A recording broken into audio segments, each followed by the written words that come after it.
I want you all to close your eyes for a moment and picture this. You're 18 years old. You're in your first year at university. You're living away from home for the first time. The world is full of possibilities. The biggest stress in your life are your midterms exams coming up next week. Now open your eyes. Meet Maya. Maya's 18. She's at her first year at university.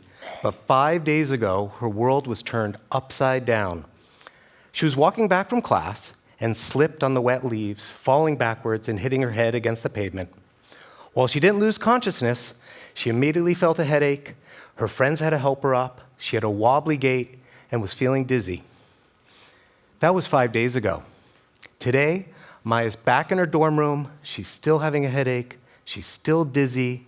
When she tries to look at her screen, the bright lights of her computer feel like a spotlight into her eyes.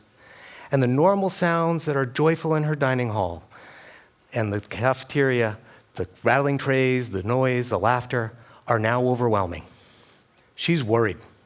She's really worried. She had a concussion 2 years ago, and it took months to get better. Now, with midterms looming, all she can think of, I can't go through this again. I can't fall behind.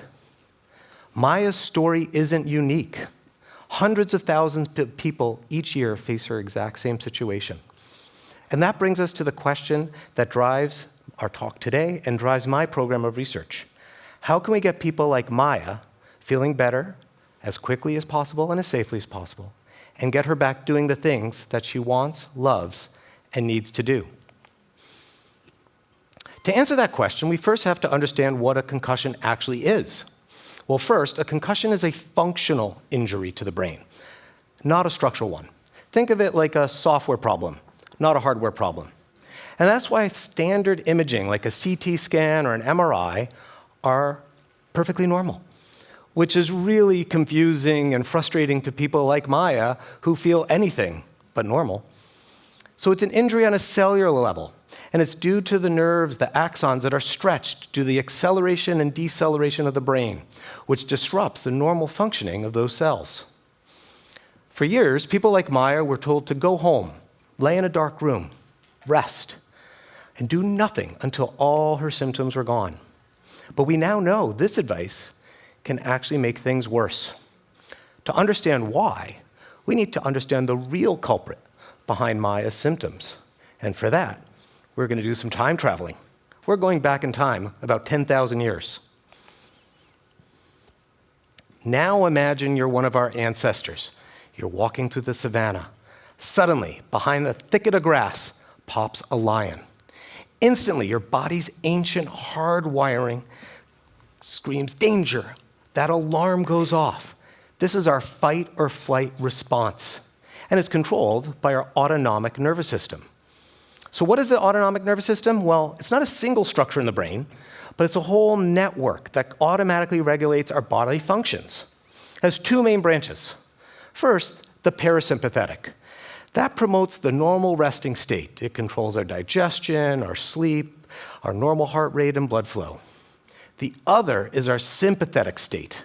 This is the one that prepares our body to survive, to be ready to fight or flight. It's when you see that lion, your brain automatically switches to this sympathetic state.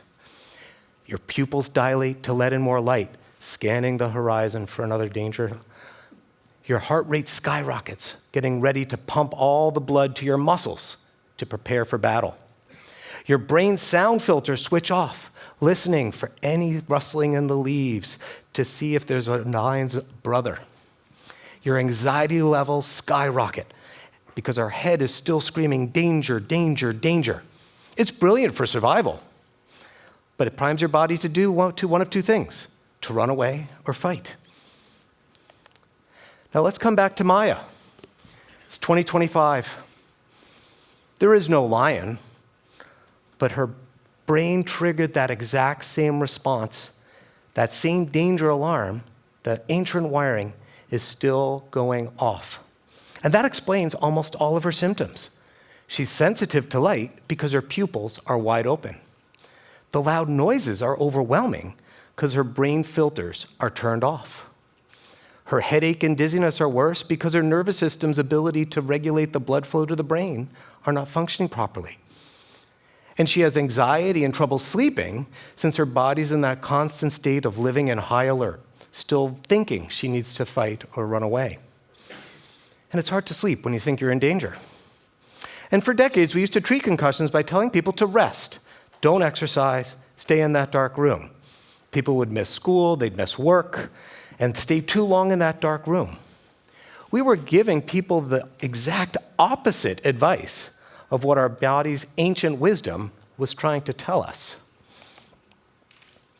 What if the body's response isn't the problem, but part of a solution? Our bodies, I told you, have been primed to fight or flight. They're primed for movement. And now, research led by myself and colleagues who work with me and even at other centers have shown that our bodies not only want to move, but need to move in order to treat a concussion. And that brings us to the big idea for my talk today. Exercise, tailored to individuals, can actually help reset that dysfunction of the autonomic nervous system and get people back to their lives.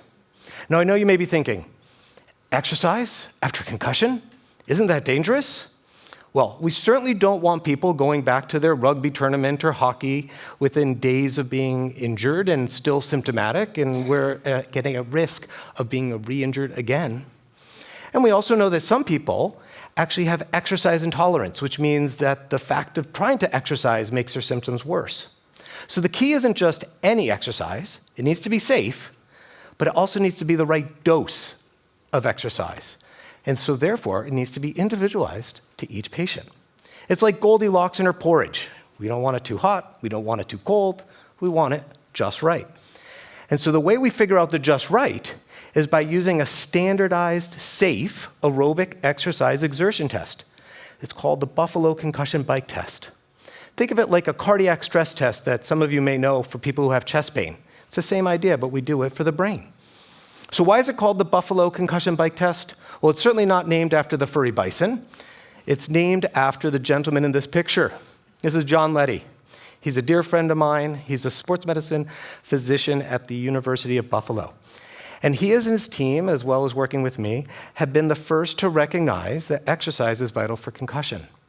And Dr. Letty is the co-principal applicant on our concussion program of research called Transcendent, and he's also the co-founder of the 360 Concussion Care clinics with me.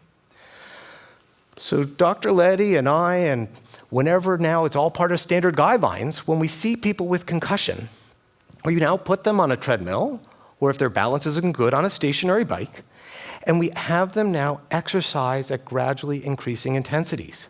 But we're carefully monitoring them. We're monitoring their symptoms, we're measuring their heart rates, and we're looking for a very specific point. We're looking for their symptom-limited threshold. And this is the point at which their heart rate is at the point where their symptoms become more than mildly tolerated. So it's not about pushing through the pain, it's about finding that right upper limit, what her nervous system can tolerate. And once we find that threshold, we can write people like Maya an exercise prescription.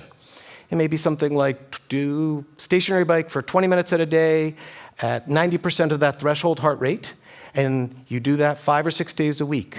And over the coming days, you continue to then increase your duration or the intensity so that you get enough activity and enough movement to start the healing process, but below the point in which her symptoms become more than mildly tolerated.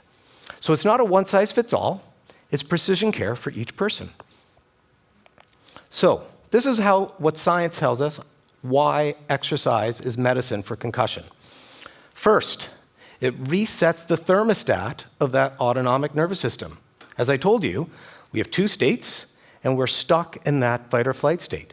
And that aerobic exercise helps restore the balance back to the normal resting pattern of parasympathetic by normalizing the sensitivity of your brain to carbon dioxide. Second, it improves the blood flow to the brain. This helps reduce the headache and the dizziness.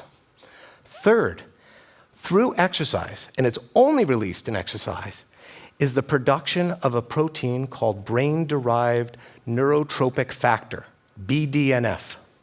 You can think of BDNF as fertilizer to the brain. It supports the survival of your existing neurons and also promotes the development of new connections between neurons. It's the brain's natural ability to repair itself. It's called neuroplasticity. Fourth, exercise improves your mood and reduces stress. We know that not just in concussion, but in many conditions, symptoms with concussion and others can be relieved by exercise. And it's a powerful, non-pharmacological tool to combat worries and to improve mental well-being. Fifth, exercise can sharpen your cognition and thinking. A lot of people in concussion complain of brain fog, just not finding the right word, not concentrating well. And we know that in even studies of kindergartners who've been randomized to put their head down on a table and rest before a quiz, and another group who's been told to do jumping jacks for 5 minutes, the kids who do the jumping jacks do better on their quizzes. So we know not just in concussion, but in all things, improving that blood flow to the brain helps lift your brain fog and improves your mental clarity. And finally, 6, exercise is going to improve your sleep. Most of the repair of our brain happens when we sleep.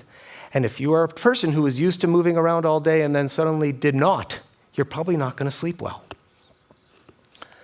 So let's get back to Maya. In the old story, Maya may have spent weeks or months in that dorm room waiting for her symptoms to fully resolve before she tried to exercise or go back to class.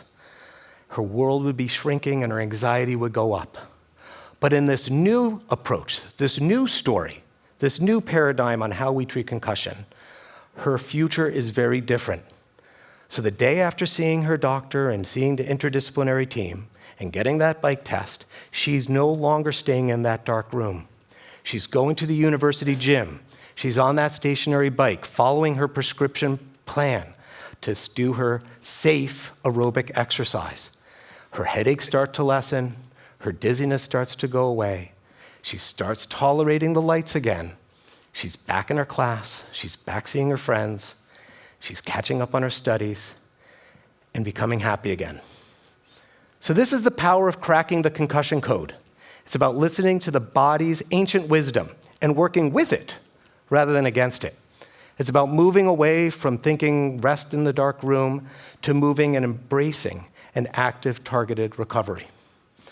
So the single most important thing I hope you've all learned today is this: early treatment for concussion, including a safe physical activity that's tailored to individuals, can help people get back to doing the things they want, love, and need to do as quickly and as safely as possible.